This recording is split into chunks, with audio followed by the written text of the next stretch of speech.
Episode 541.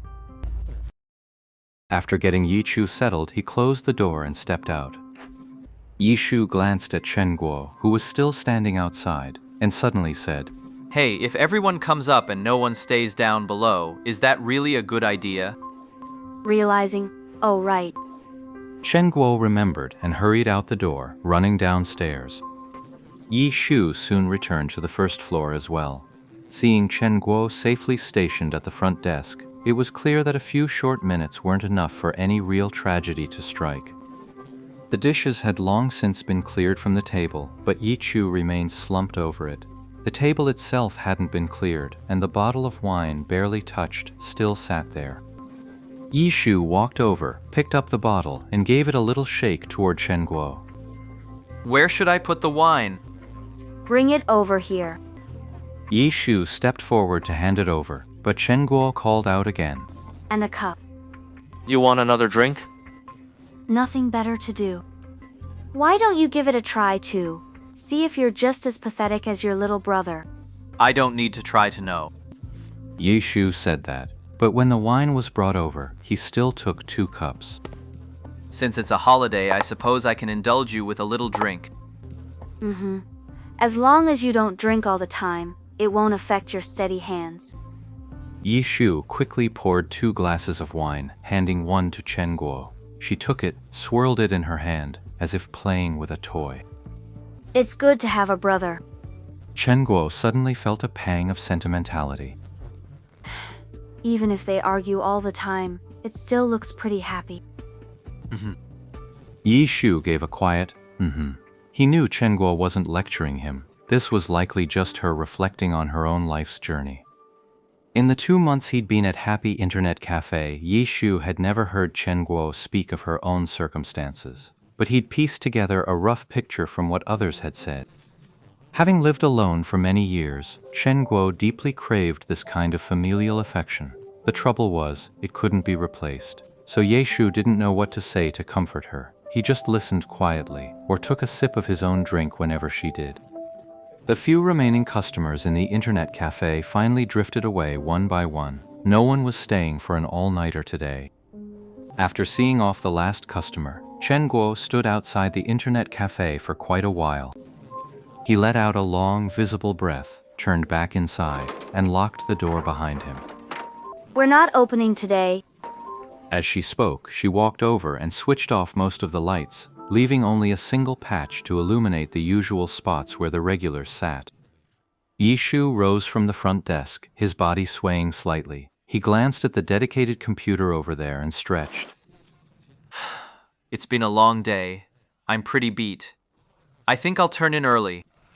As he spoke, he headed upstairs. Chen Guo paused, her gaze sweeping to the front desk. The glass where Yishu had just been sitting was empty. So he's just as pathetic after all. Chen Guo chuckled to herself. It seemed Yishu was getting tipsy too, just with better self-control. Unlike her brother, he hadn't let himself get completely drunk without even realizing it.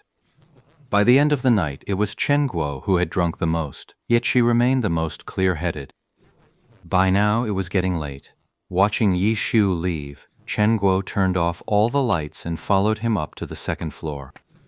You'll sleep in my room. Chen Guo came upstairs just as Yishu was stepping into the room. No need. I'll sleep here. Yishu was clearly a step ahead of Yishu. At least he didn't point at the sofa and end up indicating the coffee table. All right, go on then. I'm heading over to Little Tang's place. I'll get a lot of ash on your bed. Go ahead and try.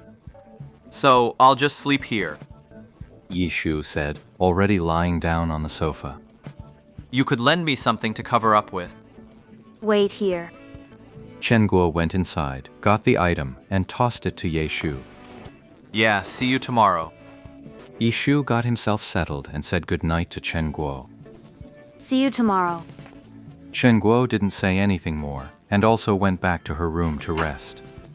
He wasn't drunk, but the alcohol's effects were still there. Chen Guo slept soundly that night. She closed her eyes, opened them again, and it was already broad daylight. She rolled out of bed and looked outside. The frigid winter day was bathed in brilliant sunshine, a truly fine day. Chen Guo got dressed and gently pulled open her door. The sofa was empty, but the door to the small kitchenette was still firmly shut. Already up and gaming? Chen Guo muttered to herself. After washing up, she headed downstairs and saw the dining table had been set up, piled with things. Someone was sitting there, a straw in their mouth, drinking milk. Morning. The moment he saw Chen Guo, the newcomer waved a greeting. Oh, you're up? Chen Guo recognized this one as Ye Chu. The way to tell them apart was simple. Ye Shu and Ye Chu wore different clothes. Yeah, that guy's still asleep. I tossed him inside. I went out for a bit and picked up a few things. I wasn't sure if this is what you guys usually eat for breakfast. Oh, we usually grab food from the street stalls around here. They're probably closed for the holiday. Chen Guo walked over and took a look at the food and drinks on the table. It was obvious they'd all been bought from the supermarket. Oh, I see. Well, help yourself to whatever you like then. Chen Guo gave a nod. Over there, Yi Chu finished his milk and then slipped over to the computer Yi Shu normally used for gaming. So he just sits here gaming all day, every day? He's here gaming every day, sure, but that doesn't mean he's always in the same seat. How can anyone tolerate a guy who games all day? Yi Chu shook his head repeatedly. You don't play Glory? No, I don't. Is it that you don't like playing? Or is it because he plays that you won't? I'm just genuinely not interested. Yi Chu said, taking a seat at the spot. He gave Chen Guo a brief, acknowledging look before powering up the computer. Is this okay? Gotta boot up the server first. Chen Guo said, going to the front desk to turn on the server. All set. Thanks.